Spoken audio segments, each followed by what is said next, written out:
Kia ora everyone, welcome.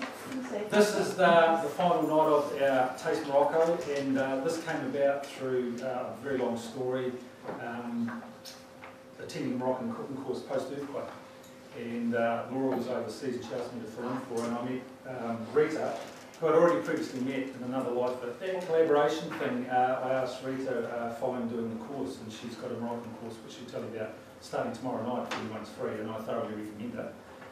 Post-earthquake was really amazing because of that community initiative, and it's almost like bringing people together, and to me I sort of thought about food's more than just the food, it's about the people surrounding it. And I just want to thank you guys for all stepping up to the plate and supporting Jessie, because this is her dream to go to Japan. So we did a Taste Japan gig a couple of years ago, so we followed it on with a Taste of Morocco. And we put a few Middle Eastern dishes in there, and we've done a collaboration. So Rita's done some dishes, and I've done some dishes, and it's quite a big challenge for me. I've never let anyone else in my kitchen before.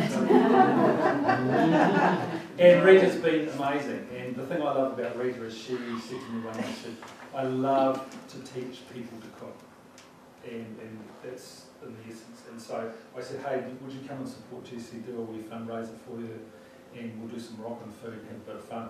And so that's what we've done. So I'm going to hand you over to you. 皆さん、こんばんは。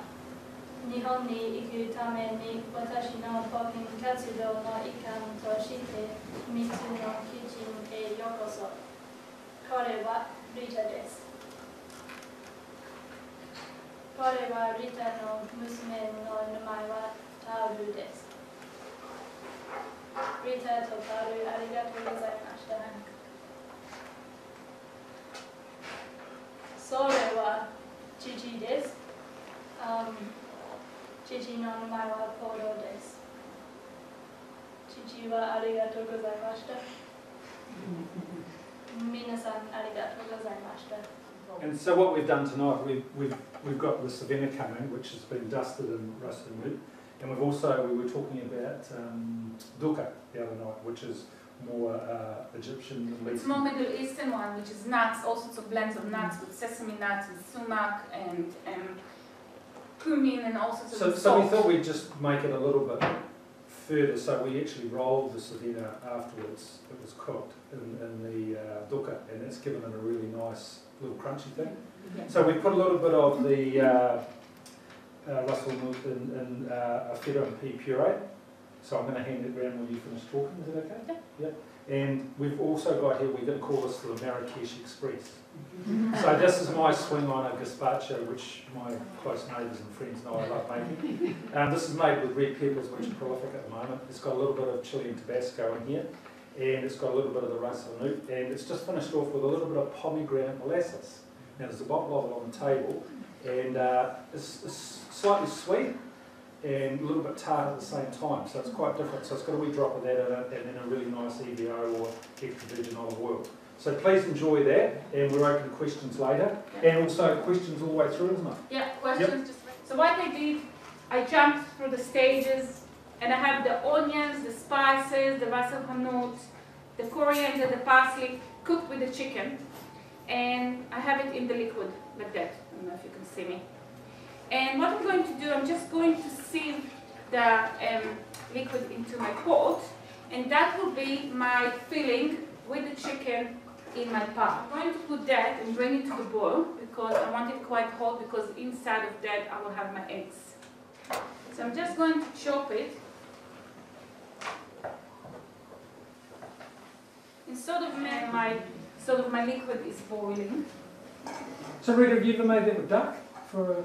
No, but you can try You and could? make it. Yeah, you could, of course. Yeah, you can, because duck is a bit more sweeter. So probably it will be more similar to the pigeon element. But it's beautiful in the dish. And the point of doing that is just to moisten the meat, because we don't want it to be too dry. We want to have a nice fit. So I'm going to use my little tagine to do my little bed for my rostilia. So I'm going to put my little chicken pie to sleep. So what I did, I actually brushed my my pan with that. So we're going to use just the bottom of our tagine, okay? We're not going to put the lid on. And I want to do sort of like a proper bottom to my pie, because I want it to be stable enough to hold the filling. See, that's the way it's supposed to be before actually I place my filling in. So I'm just going to fold this. I'm going to put here, put my filling, this one, inside in the bottom a little bit.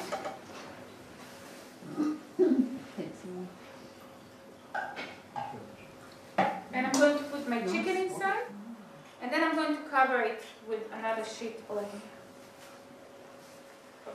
pillow. And again, I'm going to place my filling. So it's basically for presentation. If you don't want to do that, you can do a bit of a thicker bottom, put all the filling in and cover it.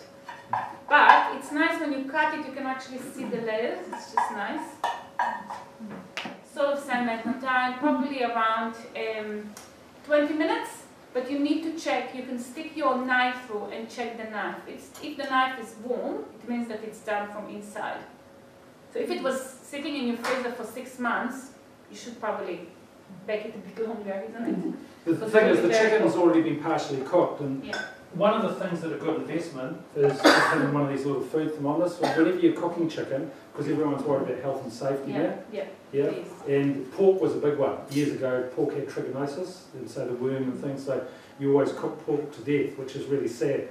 So bring your chicken dishes always up to 75, and you'll have no problem with salmonella, Campylobacter, and also washing your hands. It's all about the process. Exactly. Yeah.